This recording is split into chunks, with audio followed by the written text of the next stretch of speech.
ജീവിതത്തിലേക്ക് ഉണർന്നെഴുന്നേൽക്കാനിരുന്നവരാണ് ഒരു രാത്രിയിൽ ഒലിച്ചെത്തിയ മഴയിൽ മണ്ണിൽ ജീവിതമാകെ പൊലിഞ്ഞു പോയത്. അങ്ങനെ 380ഓളം പേരാണ് ഇപ്പോൾ നമ്മുടെ സഹോദരങ്ങൾ ജീവൻ വെടിയേണ്ടി വന്ന സാഹചര്യം.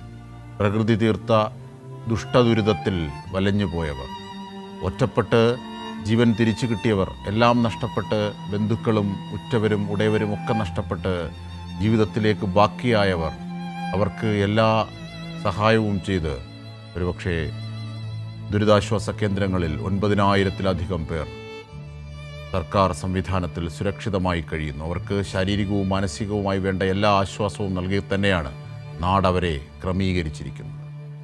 അവരുടെ പ്രിയപ്പെട്ടവർ കൂടിയാണ് ഇന്ന് മണ്ണിലേക്ക് മടങ്ങിക്കൊണ്ടിരിക്കുന്നത്. തിരിച്ചറിയാനായില്ലെങ്കിൽ പോലും, പേരുകൾ തിരിച്ചറിയാനായില്ലെങ്കിൽ പോലും അവർ മനുഷ്യരാണ്, അവിടെ ആടിയവരാണ്, ജീവിതത്തിൻ്റെ ഭാഗമായവരാണ്, മണ്ണിന് മുകളിൽ ജീവിച്ചവരാണ്, മണ്ണിന് മുകളിൽ ജീവിക്കാൻ ആഗ്രഹിച്ചവരാണ്. അവരായ നമ്മുടെ സഹോദരങ്ങളാണ് 31 പേർ. ഒരുപക്ഷെ തിരിച്ചറിഞ്ഞില്ല എന്നത് പേരുകൾ കൊണ്ടോ ബന്ധുകൊണ്ടോ വീട്ടഡ്രസ്സ് കൊണ്ടോ മാത്രം തിരിച്ചറിഞ്ഞില്ല എന്നത് മാത്രമാണ്. അത് സാങ്കേതികമായി ഉള്ള ഒരു കാര്യം മാത്രമാണ്. പക്ഷേ നമ്മുടെ സഹോദരങ്ങളാണ്, കേരളത്തിൻ്റെ സഹോദരങ്ങളാണ് അവിടെ ചേതനയറ്റ് കിടക്കുന്നത്. തിരിച്ചറിയാൻ പേരില്ല എങ്കിൽ പോലും അവരെ ആ മണ്ണേറ്റുവാങ്ങുകയാണ്.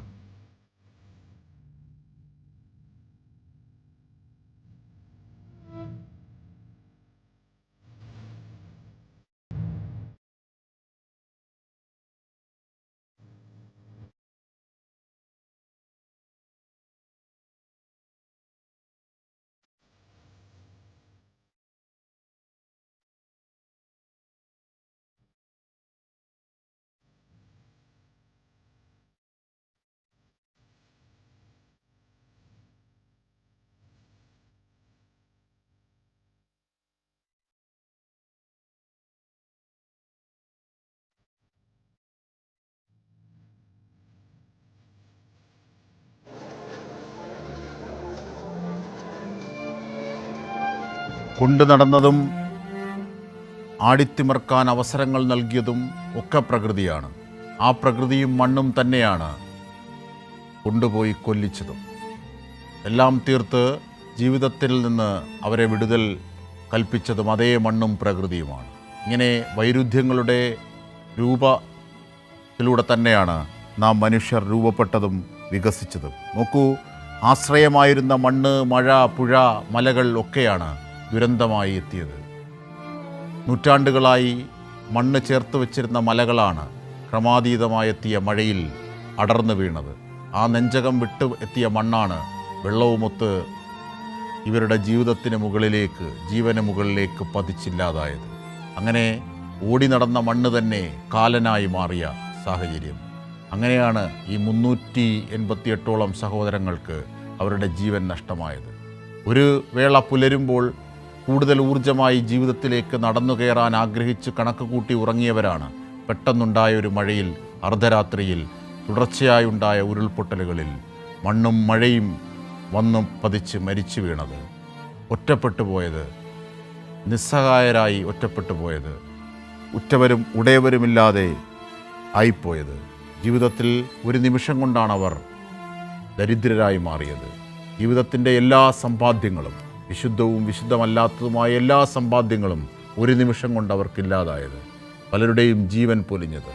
അങ്ങനെ മനുഷ്യകുലം എല്ലാ കാലങ്ങളിലും നേരിട്ടിട്ടുള്ള ദുരിതം അതിന്ന് ഈ പുത്തുമലയുടെ പേരിൽ, അല്ലെങ്കിൽ മുണ്ടക്കയുടെയും പുഞ്ചിരിമറ്റത്തിൻ്റെയും ചൂരൽമലയുടെയും പേരിൽ പുനരാവതരിച്ചത്. നോക്കൂ, ഇവിടെയാണ് മനുഷ്യൻ ഒറ്റക്കെട്ടായി ആ സഹോദരങ്ങൾക്കൊപ്പം നിന്നത്. സർക്കാർ സംവിധാനങ്ങളും അതെ.